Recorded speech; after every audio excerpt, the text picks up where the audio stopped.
오늘 본문 말씀은 하나님의 택한 백성의 구속과 회복 약속을 기록하고 있는 내용의 이사야 49장부터 57장까지 이어지는 내용의 일부분입니다. 이러한 내용은 하나님의 구원 약속에 대한 의지와 사랑을 노래하는 네 편의 여호와의 종의 노래 가운데 가장 길고 또 가장 유명한 마지막 네 번째 여호와의 종의 노래입니다. 이 네 번째 여호와의 종의 노래는 일명 고난받는 종의 노래로 알려져 있는데, 이 예언의 노래는 원래 제2위 성자 하나님이셨으나 성육신하여 여호와의 종으로 이 땅에 오신 예수 그리스도의 사역의 절정인 십자가 대속순환에 대하여 마치 현장에서 목격한 것처럼 아주 자세하게, 아주 생생하게 그렇게 기록을 하고 있습니다. 이러한 본문의 예언은 700여 년 후에 이루어진 예수 그리스도의 대속순환 사건과 너무나도 정확하게 일치되는 것으로 실제 이루어진 예수 그리스도의 십자가의 구속의 은혜를 노래하고 있는 내용인 것입니다. 그러나 본문이 비단 여호와의 종의 순환만을 예언하는 것으로 끝나지 않고 궁극적으로는 이러한 여호와의 종의 대속의 순환 뒤에 영원한 승리, 즉 승귀의 신분을 강조하고 있는 것입니다. 예수님께서는 이 땅에 오셔서 낮아지셨습니다.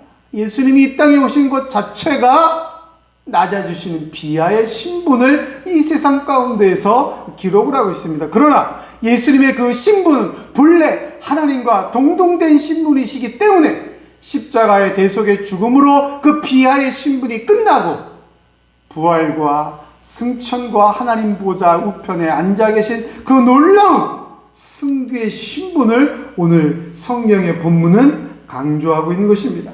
그래서 전체적으로는 무겁고 슬픈 분위기를 띠고 있는 것 같지만, 그럼에도 불구하고 그저 슬픔과 절망으로 끝나는 것이 아닌 승리와 환희의 소망을 가지게 하는 것이 바로 오늘 본문의 내용입니다.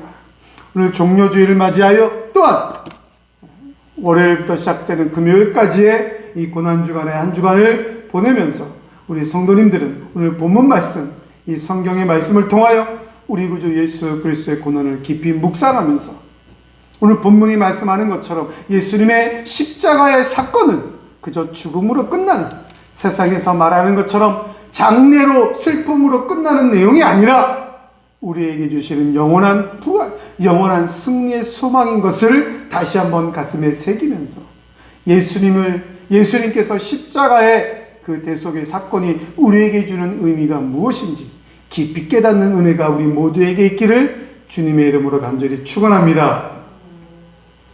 그에게 담당시키셨도다라는 말씀은 첫째, 하나님의 사랑이 우리의 허물과 죄를 그에게 담당시키셨다라는 그런 말씀입니다.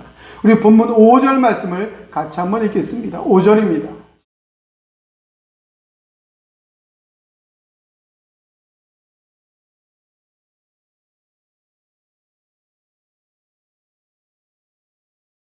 오늘 본문 5절의 말씀은 예수님께서 당하신 고난을 생생하게 정말로 사실감 있게 표현한 말씀인 동시에 이러한 징계를 받아야 되는 우리 인간들의 죄악의 정말 심각성을 또한 우리에게 강조해주고 있는 말씀이다, 그런 뜻입니다.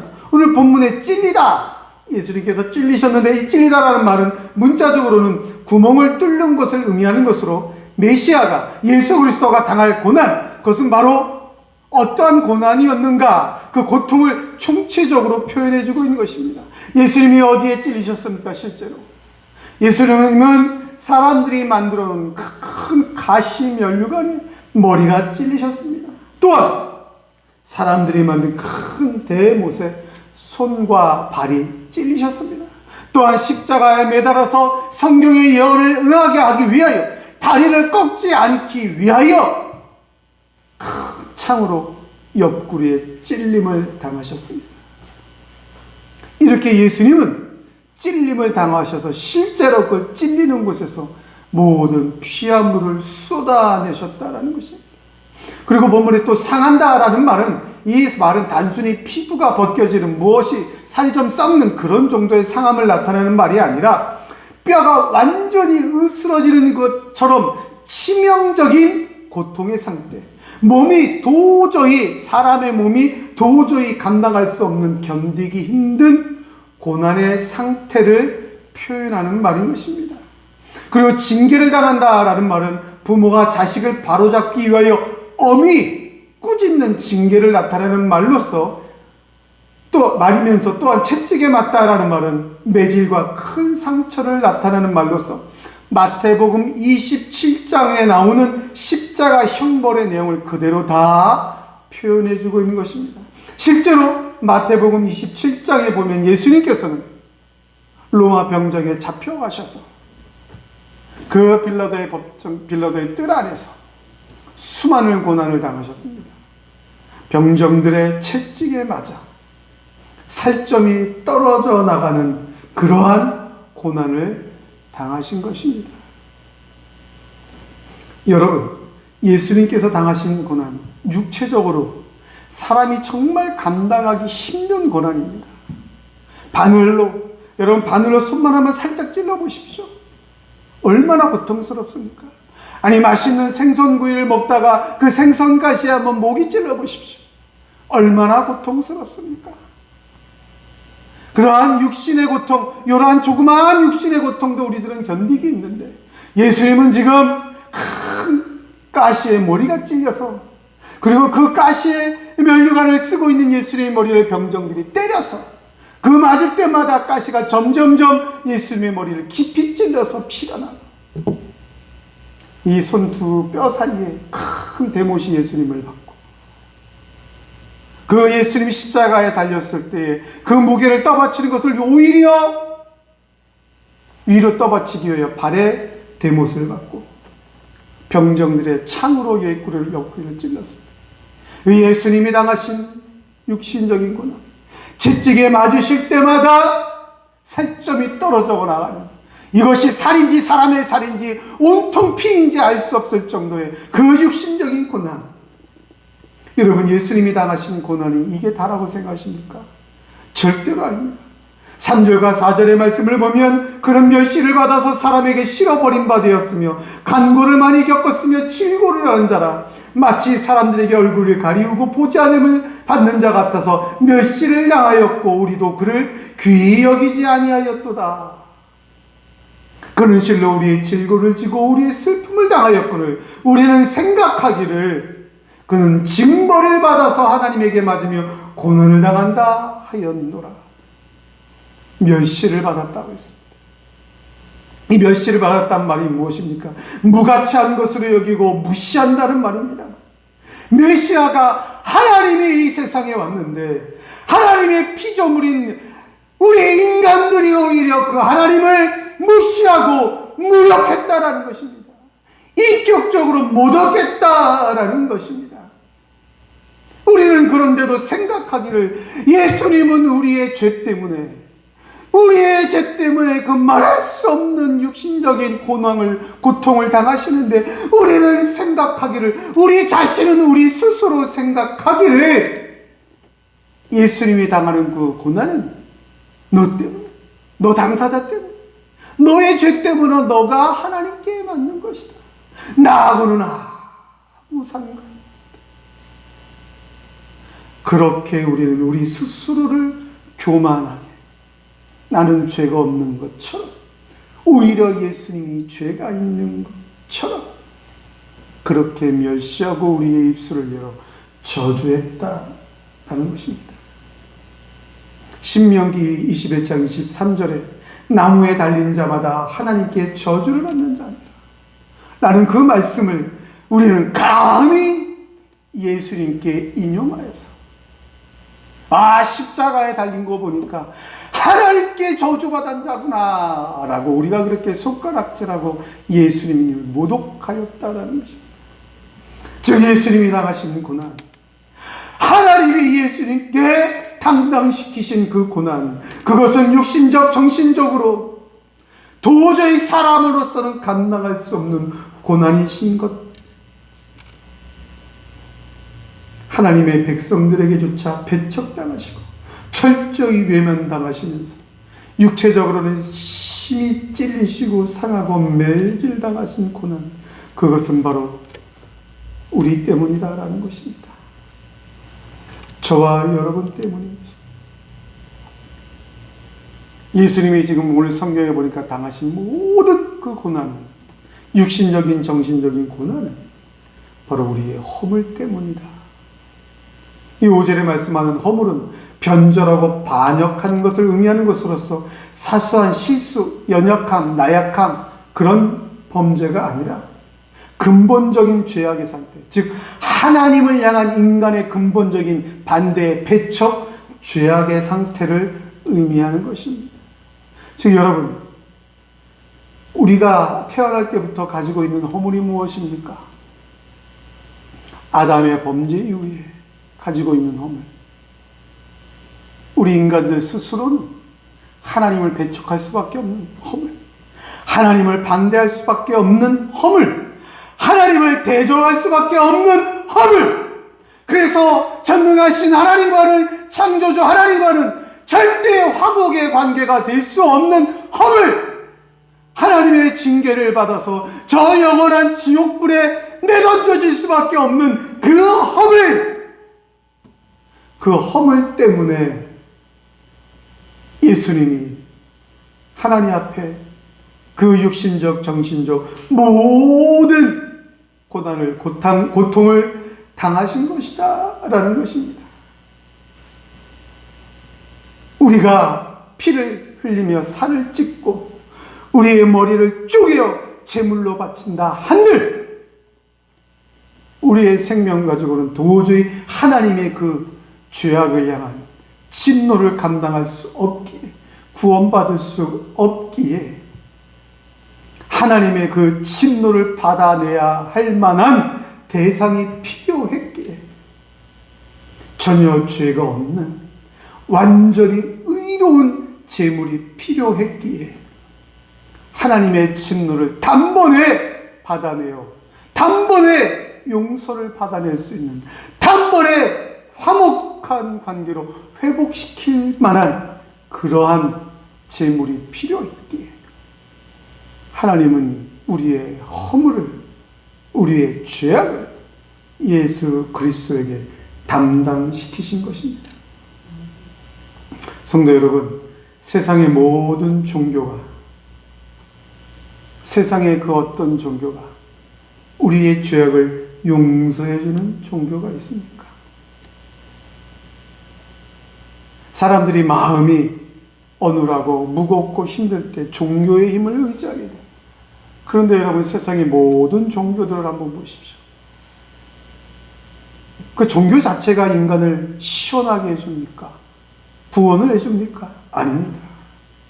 뭐 찾아가서 우리들 스스로, 인간들 스스로 뭐 이것저것 하다 보면, 뭐 고행을 겪다 보면, 많이 깊이 생각하다 보면, 묵상을 많이 하다 보면, 뭐 이렇게 시간을 지내다 보면 그 안에서 뭔가 조금 마음의 편안을 얻는다라는 것입니다. 그러나 여러분, 예수님은 아닙니다. 예수님은 아닙니다. 하나님은 아닙니다. 하나님과의 진노의 관계를 사랑의 관계, 화목의 관계로 회복시킬 수 있는 것은 우리 인간의 노력으로는 아무것도 안 됩니다. 뭐 시간이 지난다고 해서 되는 것이 아닙니다. 책을 많이 읽고 깊이 생각한다고 해서 구원이 찾아오는 것은 아닙니다. 착한 일을 많이 한다고 해서 하나님의 진노가 없어지는 것이 아닙니다. 진리 편에 선다고 해서 하나님의 징계가 없어지는 것이 아닙니다. 수많은 시간을 겪다 보면 자연스럽게 찾아오는 구원이 아닙니다. 오직 예수 그리스도의 담당이 없다면, 우리의 허물을 대신 담당하는 이의 희생이 없다면, 대속이 없다면 불가하는 것입니다. 그래서 하나님은 하나님의 택자들을 너무 사랑하셔서 죄인된 상태이지만, 진노의 상태이지만 저와 여러분을 너무 사랑하셔서, 그래서 저와 여러분의 허물을 예수 그리스도에게 담당시키신 것입니다. 그것이 바로 하나님의 사랑이며 그것이 바로 오늘 저와 여러분에게 주시는 예수 그리스도의 대속의 은총인 것입니다. 사랑하는 성도 여러분, 고난주간을 통과하시면서 막연하게 그냥 다른 종교들처럼 자아성찰하지 마시기 바랍니다. 깨닫는 그런 거 아닙니다. 우리는 예수님의 고난을 묵상하면서 동참하는 자가 되어야 합니다. 그리고 그 하나님의 사랑에 감사하며 찬양하는 자가 되어야 하는 것입니다. 예수님의 우리를 향하신, 우리의 죄를 대신 짊어지신 그 담당의 은혜를 기억하면서 우리도 예수님을 위하여 무언가를 담당해야겠다라는 결단이 있기를 주님의 이름으로 간절히 축원합니다. 둘째로 그에게 담당시키셨도다. 바로 하나님의 뜻을 성취하기 위한, 완전한 승리를 위한 예수님의 담당이신 것입니다. 즉 하나님의 뜻을 성취하기 위하여서, 완전한 승리를 위하여서 예수님이 그 모든 것을 담당하셨다라는 것입니다. 본문 10절로 12절의 말씀을 같이 읽겠습니다. 10절로 12절입니다.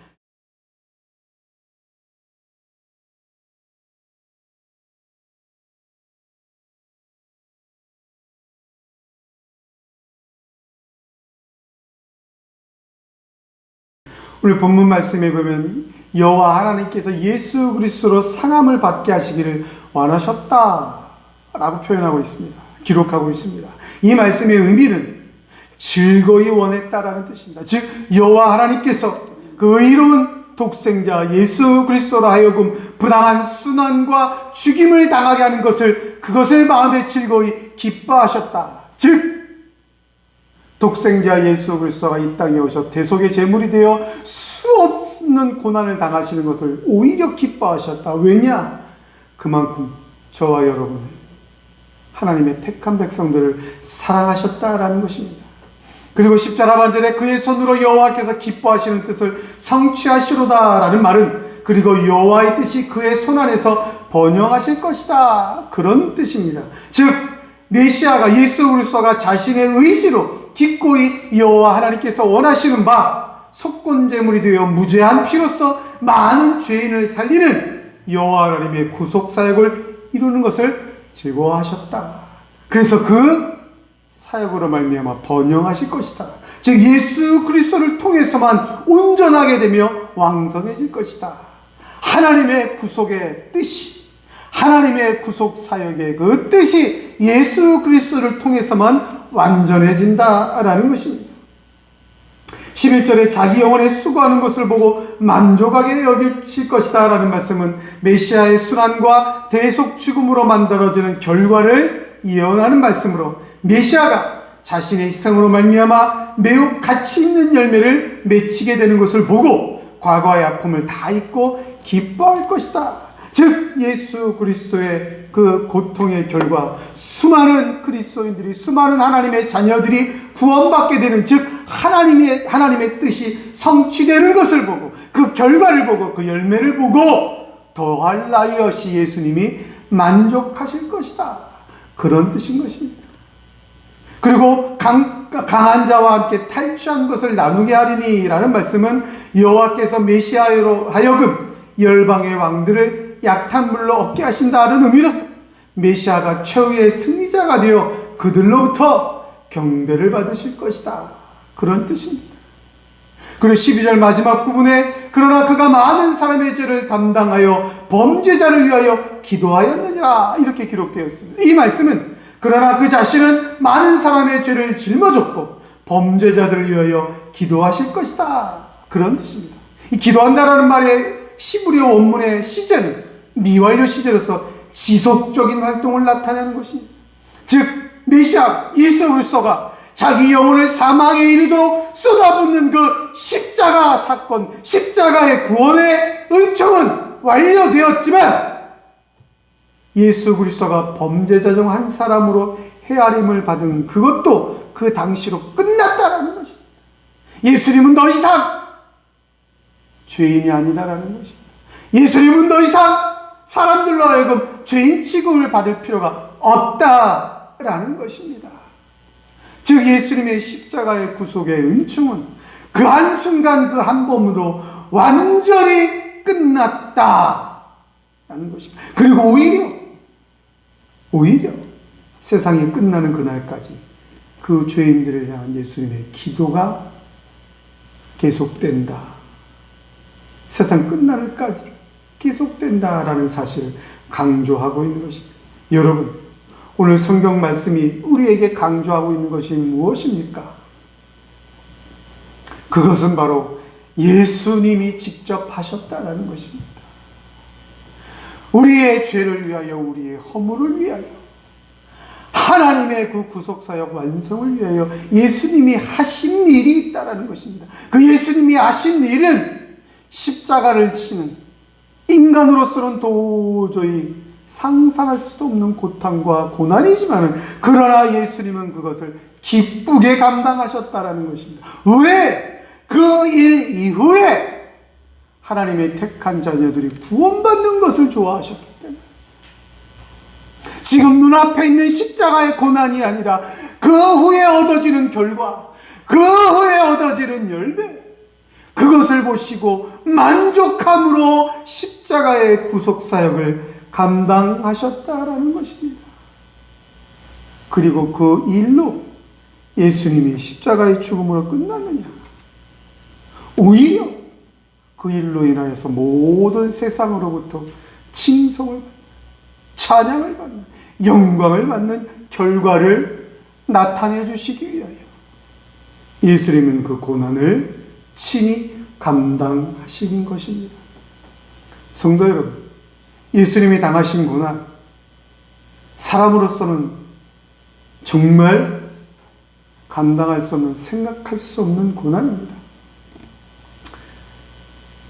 기독교 이단자들은 그 예수님의 십자가의 죽음 사건 이후에 지금까지 계속해서 그 예수님의 십자가의 죽음을 변질시키고 있습니다. 예수님을 하나님으로 인정하는 것처럼 하는 말 속에 예수님이 신이기 때문에 그 고난이 아무것도 아니었다라는 것입니다. 예수님의 인성을 부인하는 이단자들의 말입니다. 혹은 원래 인간이었기 때문에 그 죽음으로 끝났고 하나님은 또 다른 일을 하셨다, 계획했다, 여러 가지 얘기들이 있습니다. 예수 그리스도는 인간으로 이 땅에 오셔서 죽음으로 끝났다, 제자들의 그 시체를 감추어 버렸다, 로마 병정들이 어떻게 했다. 예수님의 십자가의 죽음을 변질시키려는 세상의 사탄의 도전은 지금까지 끝나지 않고 계속되고 있는 것입니다. 그러나 오늘 성경은 분명히 우리에게 기록하여 말씀해 주고 있습니다. 예수님은 하나님과 분명히 동등되신, 그러나 완전한 인간으로 이 세상에 오신 메시아입니다. 그래서 성자 예수 그리스도이십니다. 그래서 이 십자가의 고난과 죽음은 완전한 인간으로서의 예수님이 당하신 것이기 때문에 실로 힘들고 어려운 것이었습니다. 그래서 예수님은 십자가의 죽음을 앞두고 겟세마네 동산에서 기도하실 때 아버지여 만일, 아버지여 만일 이거 내가 감당하지 않고라도, 이 십자가의 죽음을 내가 하지 않고라도 택자 구원 완성이 이루어진다면 이것을 내가 하지 않게 해주옵소서. 이 잔을 내게서 옮겨주옵소서.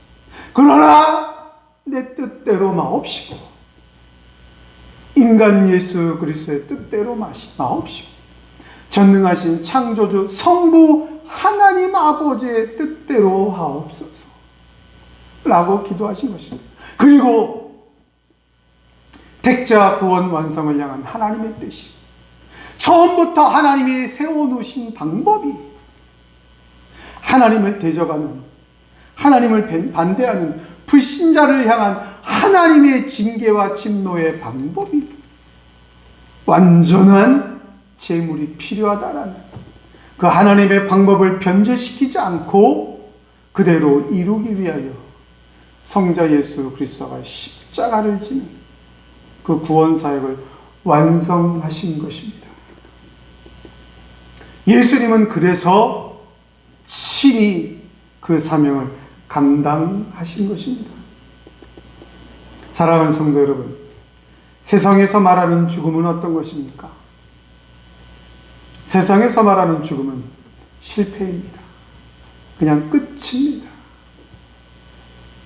엊그제 뉴스를 보니까 이 근처 사람인가 봐요. 남편이 도박에 빠져가지고 빚이 너무 많아가지고 집도 다 날리고 뭐 도저히 살아갈 길이 없어서, 살아갈 방법이 없어서, 금천구 시흥동 사람이라고 하던데 살아갈 방법이 없어서 9살, 10살 난 두 아들을 목졸라 죽이고 자기 자신도 죽으려 했는데 죽지 않고 잡혔습니다. 법의 심판을 받아야 돼요. 이 세상에서 살아갈 방법이 없다면 그 아들을 죽이는 것으로 끝내버리는 것. 그럼 남는 결과는 무엇입니까? 실패입니다. 뭐 그들이 구원을 받았는지 안 받았는지 잘 모르겠어요. 예수를 믿었는지 안 믿었는지. 자살이 아니기 때문에. 택자라면 구원의 길은 열려 있습니다. 스스로 목숨을 끊는 자살이 아니기 때문에 가정이지만. 그러나 그 죽음의 결과는 무엇입니까? 세상에서 볼 때 실패입니다. 세상에서의 죽음을 바라보는 시선은 실패입니다. 세상에서 죄악을 바라보는 시선은 실패입니다. 더 이상 나아질 것이 없습니다. 뭐 감옥에 있다가 나온 사람들 전과 몇 번 어쩌고 그래서 또 심지어 뭐 대도 조세혁이라는 사람은 그렇게 도둑질하고 감옥 들어가느라 뭐 이제 나는 새 사람이 되겠다고 목사 암서 받았다고 어쩌고 저쩌고 떠들어놓고 다음날 또 도둑질해가지고 또 감옥 가고, 조폭 두목으로 있던 사람이 목사가 되어서 새 삶을 살겠다고 영화까지 찍고, 내가 이렇게 새 사람이 되었다고 영화까지 찍어놓고 또 조폭질해서 감옥 들어가고. 세상에서의 사람들의 인간의 죄악의 결과는 실패입니다. 나아질 것이 없습니다. 그러나 이 세상 어디에도 없는 완전한 성공의 죽음이 있다는 것입니다. 그것이 바로 우리 구주 예수 그리스도의 십자가의 죽음인 것입니다. 왜냐? 그 예수님의 죽음은 죽음으로 끝나는 것이 아니라 부활로 영원한 승리로 다시 일어서기 때문에 승리요, 완전한 승리가 되는 것입니다. 사탄은, 세상은 자신들의 마지막 날이 가까운 것을 알고 자신들의 머리를 깨뜨릴 예수 그리스도를 대적하기 위하여 예수 그리스도, 이 세상에 오신 독생자 하나님의 아들 독생자 예수 그리스도를 십자가에 매달아 죽이기만 하면, 사람들 앞에 하나님의 저주받은 인생이다라고 나무에 매달기만 하면 사탄의 승리로 끝나는 줄 알고 그렇게 예수님을 십자가에 못 박아 죽여버렸습니다. 세상 사람들 눈앞에, 모든 세상 앞에 하나님께 저주받은 자다라는 소문을 퍼뜨리는 것까지 하였습니다. 그래서 자신들의 승리가 온 줄 알고 마음껏 뛰놀았을지는 모릅니다.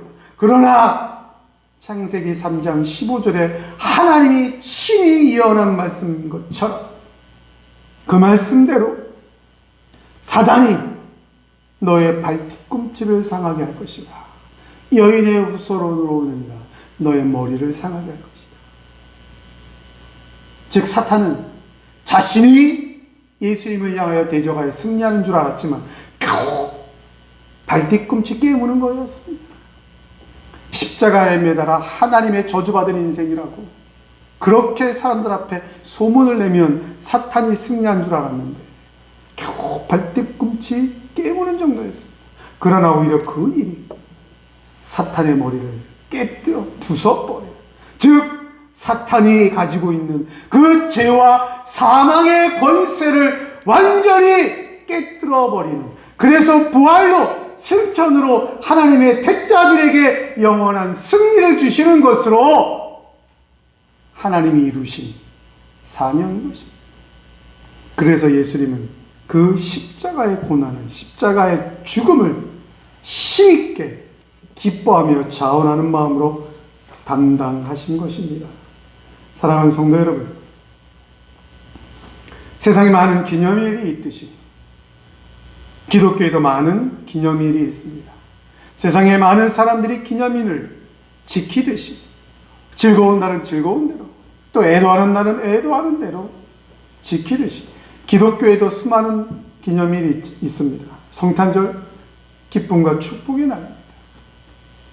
부활주일, 엄청난 축복의 날입니다. 그렇다면 여러분, 고난주간은 특별히 이번 주 금요일 예수님께서 십자가 위에 돌아가신 그 예수님의 예수청사 기념 예배를 드린 이 금요일을, 이 고난주간을 우리가 어떻게 지내야 되겠습니까?